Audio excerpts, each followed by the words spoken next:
out to another It's All Been Done radio hour. This is another episode of Meet the Cast. This one features Amanda Iman. Before we begin, though, I'd like to encourage you to check out our parent website, IABDpresents.com. The It's All Been Done Presents network features many different programs, podcasts, written work, video, and more. And one of those programs that we've partnered with happens to be hosted by Amanda Iman. It's called Amanda's Picture Show A Go-Go. In it, Amanda sits down with at least one guest, sometimes several, and at least one of them, either Amanda or a guest, has not seen the movie they're discussing. And then they talk about a movie for like an hour or so, depending on the episode. Please also check out Mad Lab Theater if you're in the Columbus area. They have a lot of great shows coming up, including Young Writers. And you should also get your tickets if you're in this area or plan a trip to this area for It's All Been Done Radio's big second anniversary show on Saturday, July 15th at Mad Lab. Tickets available at madlab.net/tickets. It's going to be huge, probably the most ambitious show we've ever done. A brand new mini musical and some other cool things. So, check that out. But before that, listen to Amanda's Meet the Cast. Welcome out to another episode of Meet the Cast. Wait, I should do that different. Welcome out to another episode of Meet the Cast. If you've listened to It's All Been Tracked, you've heard me talk that way. Amanda has heard me talk that way, and that's who I'm here with, Amanda Iman. Hello. Welcome, Amanda. Hi, Jimmy. How are you? I'm good. Are you good? I'm good. So Amanda is somebody that I've known for a long time, long before we did this show, but I made her wait till almost the last of the original Meet the Cast recordings. How did that make you feel? Well, you told me right away. You're like, you're going to be a while. So he's like, even though I've known you, like, probably fourth longest in the cast. He's like, I thought we had some good reasons, though. Yeah. So we'll get to that. Story-wise. We'll get to that. But before we do, let's find out more about you. Okay. Where did your interest in performing begin? Birth. My parents were in a theater company in Groveport, the Town Hall Players. And so even from being a toddler, I was in theater. I acted in stuff with that theater troupe. So, do you remember what your earliest parts were? I know. So my mom wrote a Robin Hood musical, and I played young Robin Hood. I was supposed to play young Maid Marian, but none of the little boys would kiss me, because it was supposed to just be like a kiss on the cheek. So I played young Robin Hood, and my friend Kristen played young Maid Marian, and I kissed her on the cheek. So you were an advocate for LGBT rights before it was cool. I was only 3. Yep. And my brother, I remember his cry as an infant was used as a sound effect in a show. Nice. Yeah. So deep early roots. Did you continue that as you were growing up, or was that just something you did when you were really young? No, I continued that. I was in theater in high school, and I did mostly the musicals, but also did some of the other plays, especially like the student-directed ones, and I did some other, there was community stuff, there was, even my mom staged with a different theater company that same Robin Hood musical, I don't know, I think when I was like 7 or 8, and I was in that. I played a different role. I can't remember. I was like the child of one of the merry men or something like that. But I always loved theater. Embarrassingly, there are some home videos of me like singing like Ethel Merman and dancing. Why aren't those on YouTube?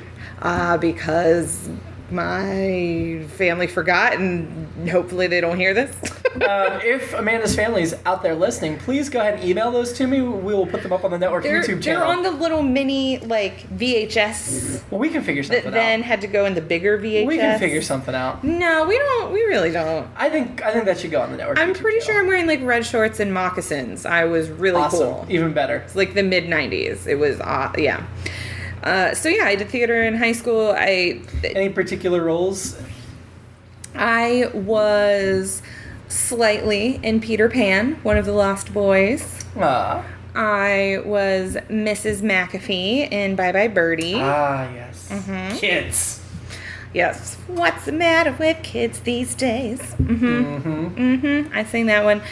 I did some other, theater stuff there. I think it was 2003. It was the Bicentennial of Ohio, and I performed it was a spoken word performance where they had taken storytellers, or taken stories from people all over Ohio about Ohio and its history and its culture, and compiled it into a sort of like spoken word performance art play.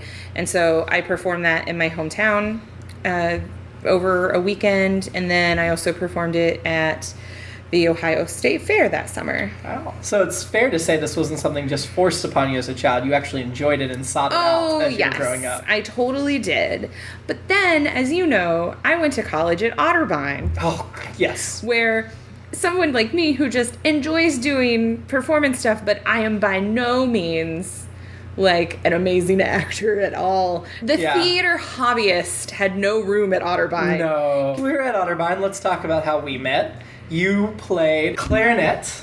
Yes, I played clarinet, and you were my section leader in marching band. I was a senior your freshman year. Uh-huh.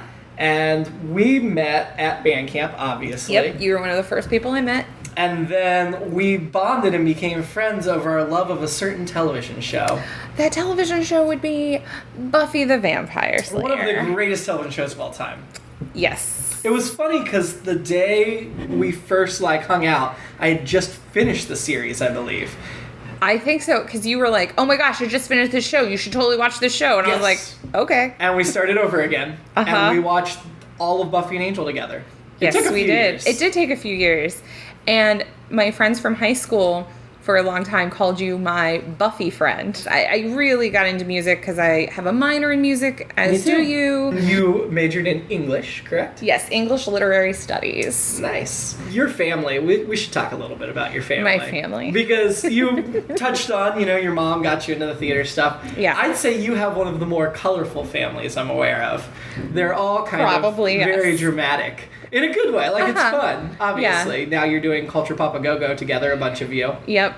My mom and my sisters and I. So if you want to hear how Amanda interacts with her mother and her sisters and get an idea of where some of the drama background comes from, you should check out Culture Papa Go-Go on the iTunes. Subscribe. Also a member of It's All Been Done Presents. Yeah. And Lady Pod Squad as well. Yeah. So how'd you get involved with Lady Pod Squad?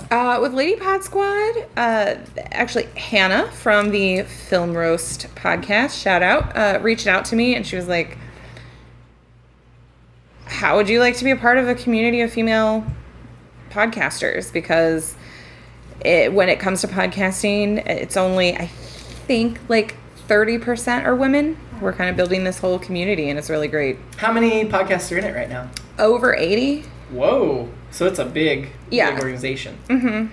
Yeah, and it's so just amazingly supportive and just a great group of women. Nice. Very talented. Well, you had, before Culture Papa Go-Go, which launched recently, you have long been doing Amanda's Picture Show, A Go-Go. Yes. My 1-year anniversary is at the end of July. Mm-hmm. So what made you want to do that? Well, I am...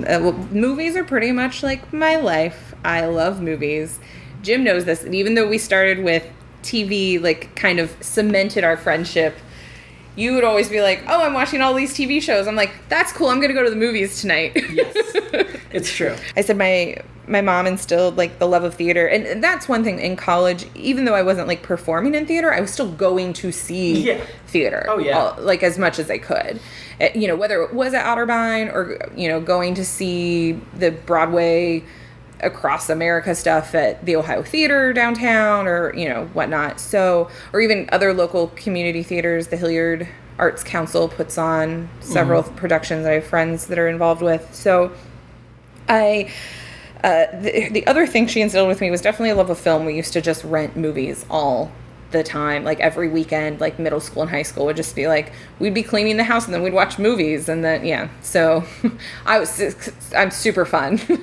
Well, you don't just watch movies, you analyze movies, you consider movies, you're big into award shows. Like the Oscars are sacred to you. I remember like we'd talk about Oscars and you're like, yeah, I've got to watch them live and nobody can talk to me except during commercials. And I'm like, yeah, I can't watch the Oscars with you. I got to skim them. I know, you're like, oh, I fast forward through things. And I was like, what? Most of them, yes. I have to, oh my God. And when people are like, oh, it's too long, I'm like, no, I want it to be longer.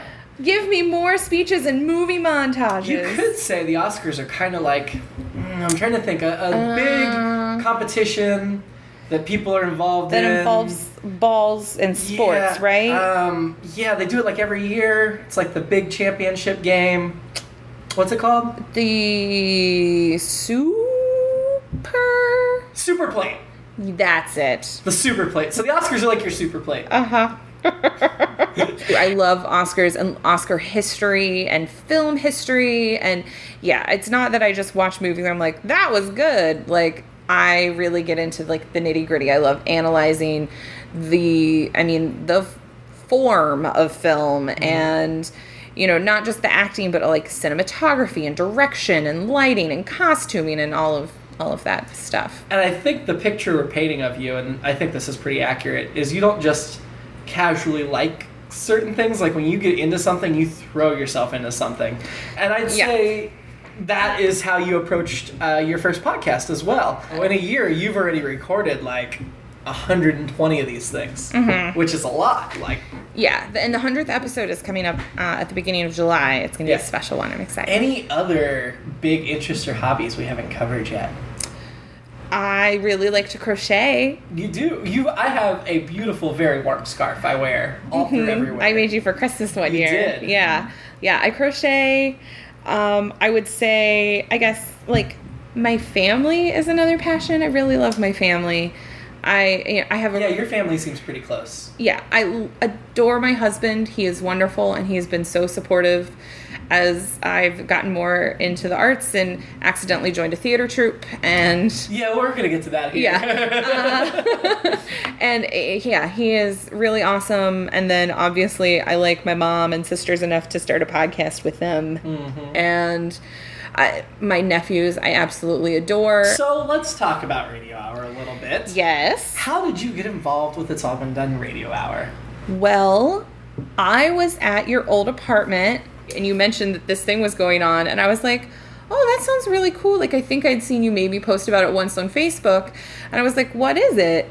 And you told me, and I was like, could I do something? I remember you asked very timidly. Like, you're like, could I maybe audition for it? Yeah. It was funny. I was like, I had no idea about this side of you, because I don't think we'd really talked about your performing background much. No, other than like mentioning you're in high school musical band, or something. yeah. So you auditioned. Yes. Did you get cast?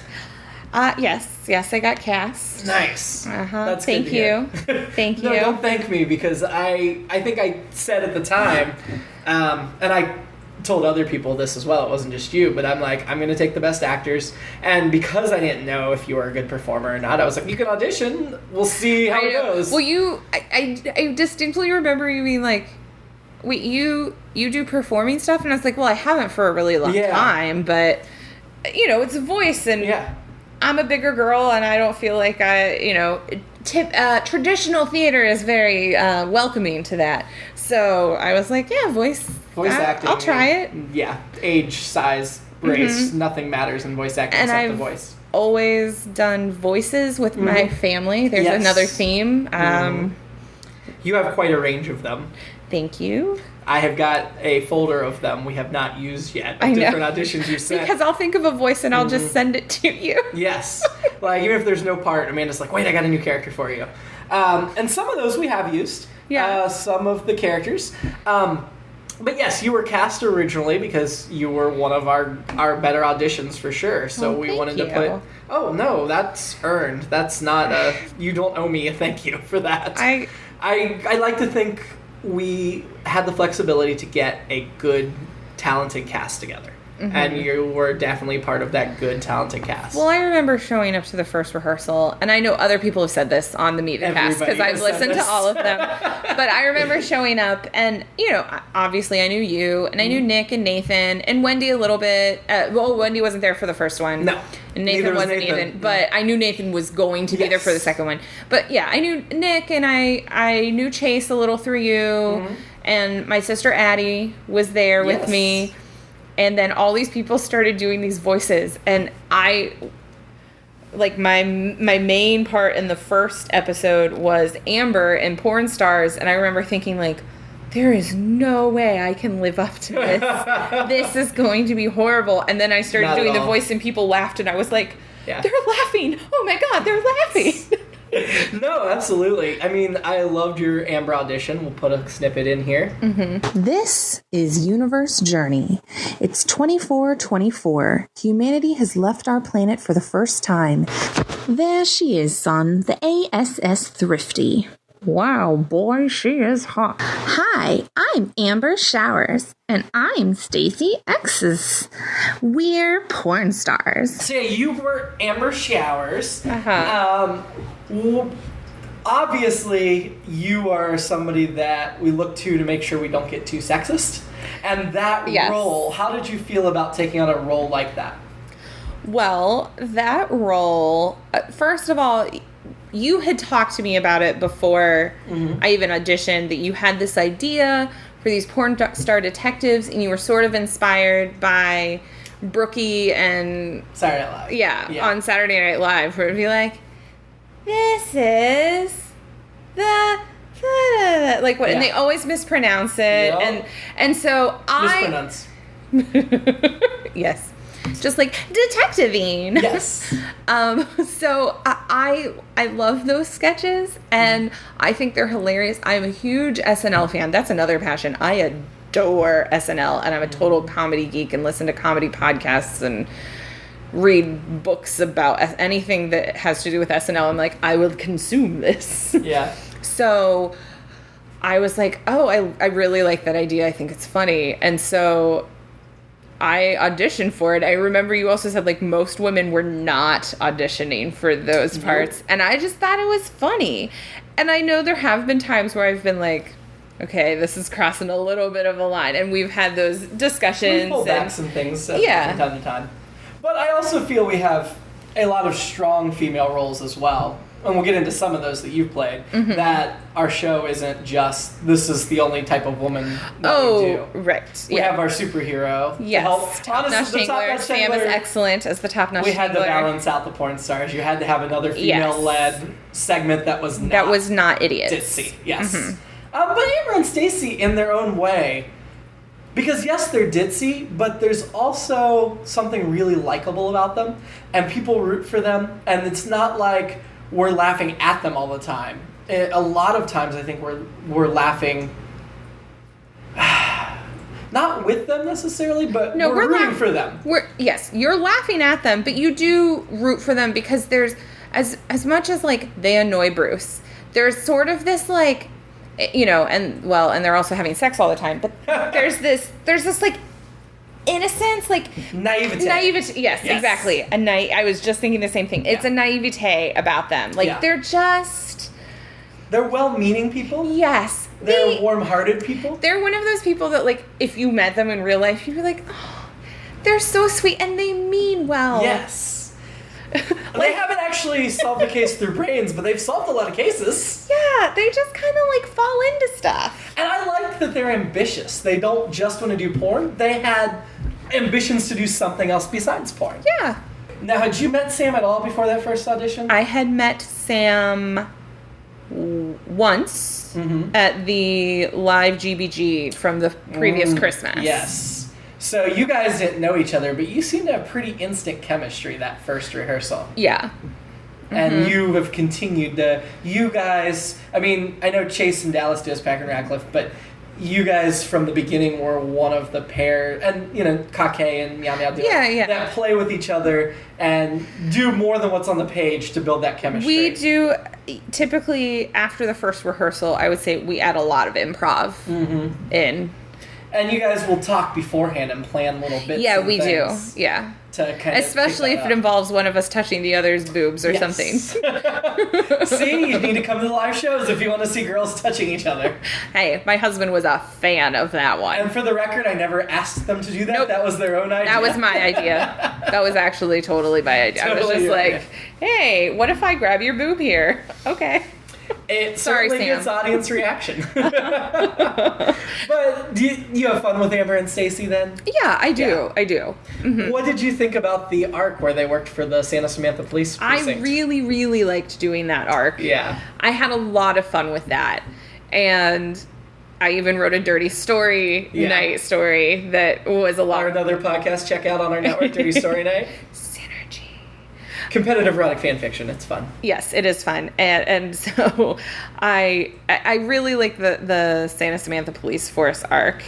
And I knew that they were going to get fired. Yep. I knew that was coming, but it was sad. It was, and it made me sad to write it. I'll own up to that. I think I jumped the gun on getting them to be police too soon because we had not had enough time to explore who they were first. Yeah. And so I decided that rather than continue that, we needed to take them back to what they were, which is what we're doing this year. Well, maybe they'll consult with the FBI someday, so. You never know. And I'm sure we'll see Graves and Sims at some point down the road. Yes. Is there anything you'd like to see for Amber that we have not done for her yet? I think I'd like to see a little bit more of Amber's, background. We've seen bits of Stacy's family with Brentley and things like that, and we've gotten a little bit more of a background with her with we know she has a boyfriend Kevin and things like that. And in this Christmas episode coming up later this month, you're going to get even more of her origin story. Yes. And so I feel like it would be nice to get a little bit more background with Amber because it You're right. tends It's to been kinda focus one-sided. entirely on Stacy. You're right. That is an excellent point. I agree. We need to find out more about Amber.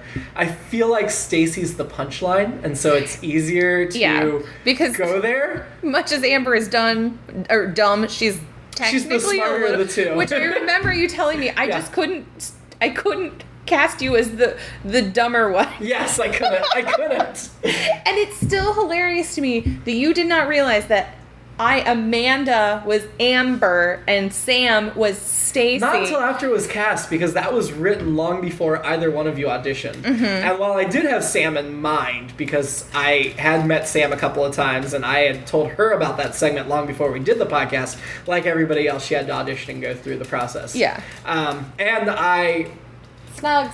she actually gave me 2 porn star auditions, and one was very close to your version of Amber. Yeah. And that was the one I liked better. And she was a little disappointed because she liked her Stacy better. But then when I cast you, I was like, well, you got your wish. You get to do the other one because you can't both sound the same. Yeah. So, no, I think that's worked out well. And I like that segment. We did a lot of it last year, so we're not doing as much of it this year. Yeah, this year in 2017. But I'm sure in 2018 they'll be back with a vengeance because they're not going anywhere. And then, in the second live show, you were cast as another lead in one of our series. You were cast as Dr. Awshucks. Yes. What did you think of that character, who was different than Amber, but in some ways there's some similarities there? Well, as the joke is with the cast, Jim really likes to write me as a drunken slut. Not on purpose, it's just worked out that way. I swear, it's never pre-planned to make you a drunken slut. It just happens a lot. It just happens a lot. Well, we're still early in this show's run, and I do sense trends, and then when I see them, I try to steer away from them moving forward. But that's not the only trend I've seen pop up unexpectedly that I was like, oh shoot, why are you always playing the drunken slut? Yep. Well, and not always drunken, but very often a slut. I mean, Awshucks' defining characteristic was that she was drunk. But well, yeah. That role was also not written for you. It was actually written as a guy. And this is an example of how we do gender blind casting. And I thought you had the best audition for that role. Plus, it really helped give Universe Journey another female. I think that really helped balance the cast, and we've missed it since. Yeah. Awshucks has been gone. Mm-hmm. So we can talk a little bit about that. Okay. Awshucks was in what, like 17 episodes? Like it was. I added up the other day. I'm not sure. I'm pretty sure she was in. Does that include special ones? Yeah, 16. Because episode 17 was when you died, and you weren't in the first one. Okay. You weren't in Godman. So you were in 16 episodes of Universe Journey. That's quite a long tenure. There are still many of our segments haven't even got to 16 episodes. Yeah, that's true. Well, that's because You still played Awshucks in more episodes than you've played Amber. Yeah. You were the first lead that we killed off. Yes. And you weren't very happy about that. Well, first of all, you told me I was getting killed off while you were drunk at an after party. Oh yeah, I spill all the plot secrets drunk at after I know. parties. And you were just like, oh yeah, by the way, I'm going to kill you in a few months. And I was like, wait, what? I think I gave you like at least 6 months heads up. You did. But within like 2 or 3 weeks, I wrote you an impassioned email about You did. why you should not kill off. Because your excuse to me of why you were killing off Awshucks is you didn't think that she was gelling with the rest of the crew, and you didn't think that she had a compelling enough backstory. So you created a compelling backstory for Yes, her. I did. And ways that she could connect with the crew. And yes, it could have worked, but I did want to kill a lead because I got that Joss Whedon streak in me. I know. And I had already singled her out as the weak part of the herd, you know what I mean? And so I told you if I don't kill Awshucks, it has to be somebody else. Mm-hmm. And I still think Awshucks is our best bet. Now, we have, I think the Universe Journey novel, and this kind of kills me, develops her just a little more. That scene with Kake, it might be, it's definitely my top 3 favorite scenes in that entire novel. Yeah. Is Kake and Awshucks having their bonding moment. So there were definitely things we could do with the character. Mm-hmm. So are you still a little salty I killed her off? You seem a little bit. A little bit. It's okay. No, I really liked performing Awshucks. Yeah. I just, yes, she was a drunken slut, but it was kind of fun just to be like the cantankerous. Yeah. Person, especially because it's very different from Amber. So a fun one to play, and I like doing that voice, and I can't ever do that voice again now. Don't say ever. There's a show like this. No, Awshucks is not going to suddenly come back to life. But that doesn't mean we won't ever see her again. Okay. I mean, we obviously do reruns from time to time. Yes, that we that pull is from true. the old. That's true. And we, if you come to the live show, coming up here, our anniversary show that's about to come up, you may see a loophole that opens the door for an Awshucks return down the road. She does not return herself in July, but something that happens in the July live show is definitely designed with her in mind. So Okay. I'm saying I would, unless you would up and quit the show on us, I would say with 99% certainty we're going to hear that voice again. It just may be in an unexpected way. It's just an easy voice for me to do because it is essentially a great aunt of mine, and so we're still gonna have to record the audiobook for the novel. That's true. It's a voice that I have done since I was in middle school. Yeah. So it was like it's like second nature. I used to do it as a party trick in college when I would get drunk, and I'd be like, "Oh, do you want to hear me sound like I'm from West Virginia?" Or like, haha. And then I do, and they were like, "What is wrong with you? Where is this coming from?" And I was like, yeah. I remember you singing as Awshucks at an after party. I did sing as Awshucks at an after party. Fun. I could do it now if you want. Go for it. Give us a few bars of something that's not copyrighted. Who's that flying in the sky? The top-notch dangler. Ooh, the top-notch dangler. She's alive! Were you okay with the way we killed her? Because we did play it for a laugh. Oh, yeah. I was totally fine with that. No, I truly wasn't upset that you were killing her off. It just had to do with, like, the timing of the Ragina at the same time. Yes. That it was just like... Because you weren't sure that Ragina was going to live. I wasn't. And I think that's where I was like... Because you had already told me that Ragina was going to be a limited arc, and you were going to probably kill her off at the end. So then when you were like, oh, and I'm killing off Awshucks the next month, I was like, wait, what? What's happening? But I did not kill Ragina off. No, you didn't. I think we had a very cool ending to the Ragina arc, personally. Yes, I think so too. Well, and I think, honestly, I like Ragina as a character more. I think she's a richer character. And there's more room to play. Like, well, Awshucks was fun. It was an easy voice for me to do. Yeah. She was very one note. Yeah. Outside of the novel, but Sure. very... Oh, yeah. No, very one note. That's part of why it was easy for me to kill her. Yes.